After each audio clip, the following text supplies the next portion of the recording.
Um breve resumo, então, no vídeo de hoje, sobre deslocamentos da curva da demanda, da curva de demanda. O que é que causa esse deslocamento da curva de demanda? Eu tratei sobre isso de forma bem específica, sobre cada um desses elementos, ou de cada uma dessas variáveis que causam o deslocamento da curva de demanda, mas hoje farei um resumo de todos eles. Então vamos lá. A curva de demanda mostra o que acontece com a quantidade demandada, porque na economia existem dois elementos extremamente fundamentais, que é a curva de demanda e a curva de oferta. Então a curva de demanda mostra o que acontece com a quantidade demandada de um bem quando seu preço muda, mantidas constantes todas as demais variáveis que influenciam os compradores. Quando uma dessas variáveis muda, a curva de demanda ela se desloca completamente. É como se eu pinçasse aqui ó, a curva que está num ponto, levantasse a do gráfico e colocasse em outra posição. Esse é o deslocamento, não é o movimento, é o deslocamento. A tabela 1, cadê essa tabela 1? Que eu tratarei no próximo vídeo especificamente sobre a tabela. Lista as variáveis que exercem influência sobre a quantidade de um bem que os consumidores desejam comprar. Se tiver dúvidas sobre o deslocamento da curva de demanda ou sobre como mover-se ao longo dela, leia a lição do apêndice do capítulo 2, cadê? Lá no final, no início. A curva se desloca quando há uma alteração. Vamos ver então por que a curva se desloca. Quando existe uma alteração em uma variável relevante, que não é medida nos dois eixos. A curva se desloca quando há uma alteração em uma variável relevante que não é medida nos dois eixos. Quais eixos? O eixo quantidade e o eixo preço.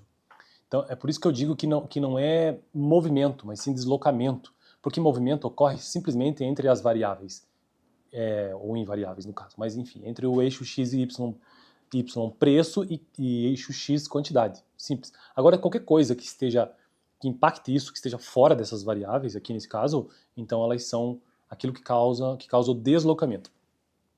A curva se desloca, tá, isso já diz, como o preço está no eixo vertical, a mudança de preços representa isso que eu acabei de dizer, representa um movimento ao longo da curva de demanda. Em contrapartida, a renda, os preços dos bens relacionados, o gosto e as expectativas e o número de compradores não são medidos em nenhum eixo. Fica claro então que eles são aquilo que causa um deslocamento dessa curva de demanda e não movimento.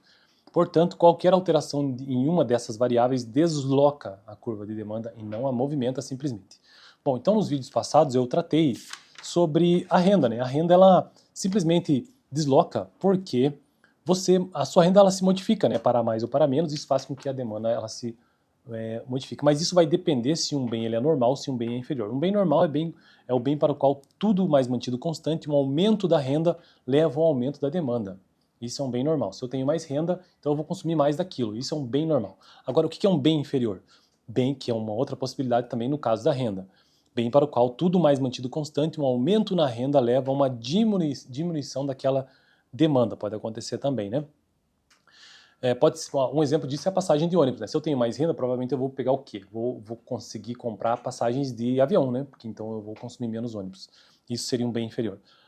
Também tem a ver com preços relacionados, então esse deslocamento não é só com relação à renda, mas com relação aos preços relacionados. E nesse caso a gente precisa entender conceito de bens, os conceitos, né, de bens substitutos e bens complementares. Bens substitutos, dois bens para os quais o aumento do preço de um leva ao aumento da demanda pelo outro. Isso são os bens substitutos. Por exemplo, cachorro quente e hambúrguer, né? Então se um aumenta, o aumento do preço de um leva ao aumento da demanda de outro. Então, se aumentou o preço do cachorro-quente, a demanda do hambúrguer provavelmente vai aumentar. Só um exemplo aqui, né? Malhas de lã e moletons, ingresso para o cinema e DVDs alugados. Agora, o bem complementar, né? Para entender esses bens relacionados. Bem complementares são bens pelos quais o aumento do preço de um leva a uma redução da demanda pelo outro. Nesse caso aqui, podemos pensar em gasolina e álcool, por exemplo. Então, o aumento do preço leva uma redução da demanda pelo bem, leva uma redução da demanda pelo outro. Computadores e softwares, CDs e CD players. E por fim não, o terceiro elemento aí que desloca a demanda também são os gostos. Então é evidentemente que o gosto das pessoas, que são inclusive as preferências do consumidor lá em microeconomia, desloca a curva de demanda. Expectativas, né? Se eu terei uma renda maior, isso também, ou tenderei a gastar mais. Se eu tenho essa expectativa de renda maior no futuro, eu tenderei a gastar mais. Vou ter que reduzir aqui, peraí. Isso, acho que ficou um pouco melhor. Número de compradores, né? Quanto maior o número de compradores, isso também desloca a curva de demanda. Então, basicamente, são esses 5 essas 5 variáveis, né? Renda, preços de bens relacionados, gostos, expectativas e número de compradores. Próximo vídeo, então, devo tratar também ainda sobre isso, mas de uma forma um pouco mais resumida. Estou construindo uma playlist nesse canal sobre economia básica e eu estou utilizando este livro aqui, ó. Então eu indico este livro, tá bom? E indico também o curso de Ciências Econômicas aqui na PUC-PR, caso você tenha interesse. Valeu!